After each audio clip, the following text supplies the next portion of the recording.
The year was 1789 when King Louis XVI fell in high debt crisis. The peasants were disappointed due to the lack of economic status. The men and women were forced to work long hours in fields. Later, when King Louis was executed, the war began when the government had approved to start a war with other countries for food, money, and good economy. Finally, in the year of 1794, Napoleon had brought the French War to a final end. The French Revolution created a historical background of causes and effects of the tax laws that the war imposed throughout the history and how it impacts France today. The French Revolution was taking place in the middle of the Times Square area. During the war, the buildings in the Times Square area were being destroyed. Here's a quick timeline of the French Revolution. In the year of 1756, the start of the 7 wars were compounded into debt situation, and in the year 1774, King Louis XVI's ceremony was held in Reims. Later, in the year 1775, the American War of Independence was extended through the years of 1775 through 1783. In the year of 1778, France had declared a war against Great Britain in support of the American colonies. The subsequent war, the debt situation further. Finally, the year of 1781, the Second Ordinance prevented those centuries of pride from entering the army officer corps. So these were the most important dates and events that had occurred during the time of the French Revolution. Historical background. The debt crisis had made the French part or take place with the American War of Independence, which had eventually led France into an assembly with the Estates General on imposing new tax laws. Later, the confusions over the Constitution of France and the improvements of the community orders had declared as its own National Assembly. Later, there was an oath that was being divided by France by the law of government against the Church and declaring France a republic.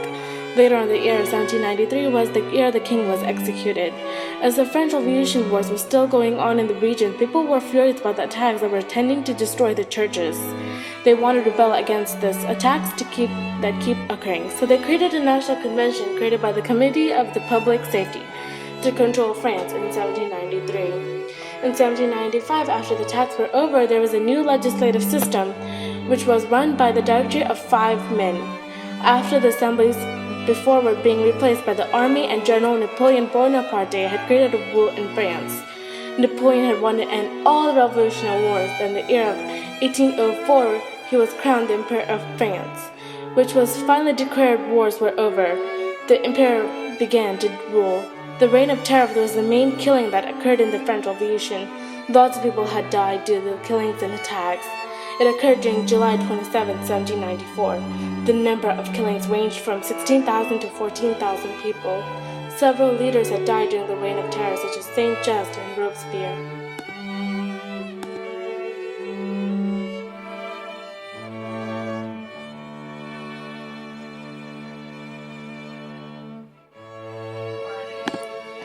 The French Revolution was caused by a variety of different social, political, and economic issues. One of the biggest issues in France pre-war was the social structure. The society was divided into 3 different social classes called estates. The first estate was made up of clergymen, the second estate was made up of nobles, and the third estate was made up of everyone else. This third estate included everyone from peasants living on the streets to doctors who made a fine living. At the time before the war, the population of France was about 3 million people, all of which were ruled under King Louis XVI. About 80% of these people were members of the third estate. About 90% of these people were living below the poverty line and were peasants. These peasants were constantly exposed to dirty air, dirty water, and had a very short life expectancy. Because of the economic crisis, taxes were placed on food and many other goods, so these people could not even afford to feed their families. However, the biggest problem in the social structure was that the third estate people were not recognized as an important part of society, even though they made up the greatest population. Only the king and other clergymen made the decisions in government, because at this time France was an absolute monarchy. A combination of these social and political issues angered the peasants, and even when they expressed their discontent to the officials, they were ignored. Social and political problems were not the only major cause of the French Revolution. The people of France were also greatly influenced by the American Revolution. The success of the Americans to overthrow British rule encouraged the French to fight for their freedom. The ideas of free thinkers like Montesquieu, Voltaire, and Rousseau became widespread and caused a great uprising in French communities. Another important cause of the revolution was the economic crisis. Before the war, many rulers took the throne and saw no problem spending vast amounts of money on personal pleasure, grand palaces, and other examples of excess. These rulers did not have a group of legislators or advisors that took control. over the country's finances, so the money of France was left to the monarchs. Along with this massive unchecked spending by the monarchs, there was a number of other issues that had a big impact on French economic status. For one thing, the national debt was quite large years before the French Revolution even started, and the 7 Years' War plus the American Revolution pretty much emptied the national budget because of the amount of troops needed. If there were a victim in the French Revolution, it would be France's peasants, which lived in dreadful conditions. Although the economy in France was not in the best shape at the time, the peasantry faced burdensome taxes that were only inflicted on them, while the aristocrats and the clergy did not have to pay. On top of taxes, peasants did not have the rights that the first and second estate were privileged to enjoy. Would causes such as these spark a revolution? There were 2 tedious jobs that a peasant would be lucky enough to obtain: a farmer or a factory worker. The farmers lived and worked on farmlands under the authority of feudal lords, the owners of the farmlands where the peasants resided. Everywhere the resident sojourner levied dues on fairs and markets, and everywhere enjoyed exclusive rights of hunting. It was the general rule that farmers must bring their wheat to their lord's mill and the grapes to his winepress. A universal and very onerous right was that named laudes adventes, that is to say, an impost levied by the lord on transfers of land within his domain. And throughout the whole of France, the land was subject to quit rents, ground rents, dues in money or in kind payable by the peasant proprietor to his lord and irredeemable by the former. In addition to paying rent and crops to the feudal lords, the French government demanded taxes from the peasantry as well. Gwen Lewis explains in The French Revolution, Rethinking the Debate, the persistence of feudal social structures meant that the real wealth of the country was not taxed. The great landowners, the church, and the nobility escaped most of the taxes which fell upon land. Although there were few peasants who owned their own farmland, they weren't in much better shape than the ones under feudal lords.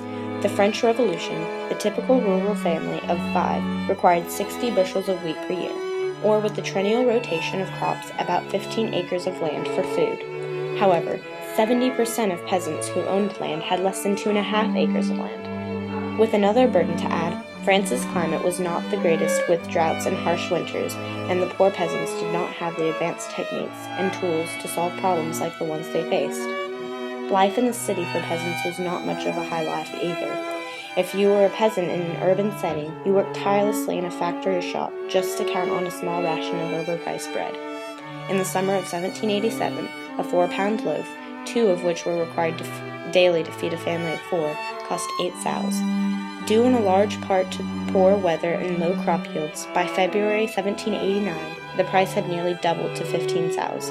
In Simon Scamma's book, Citizens, a chronicle of the French Revolution, he notes, the average daily wage of a manual laborer was between 20 and 30 sous, of a journeyman mason at most 40.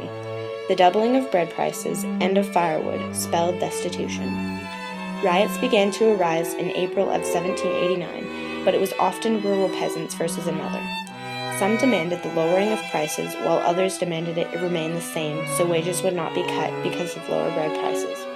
There was so much controversy with the way things were going with the peasants and other social estates that war was the only way of reaching reform, peace, and a sense of fairness in the country of France. The French Revolution was seen as a failure in many people's eyes because it did not have obvious results and sent the country into an even deeper debt than was before the war. However, the revolution unified France and gave it democratic ideas even though it did not become a democracy.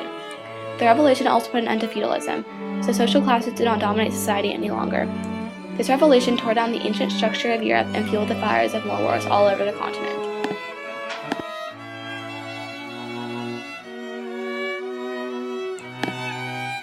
From where the revolution left off in 1799, France has come a long way. It has come from having unequal estates into forming a republic. It has come from a deep abyss of debt into a thriving economy. It has come from a diverse society of creative minds to a society of unified people. If you were to take the words that describe France today, they could easily shape what many countries in the world today believe in. France's influence from the past has shaped the cultural, economic, and political stances of countries in the world today.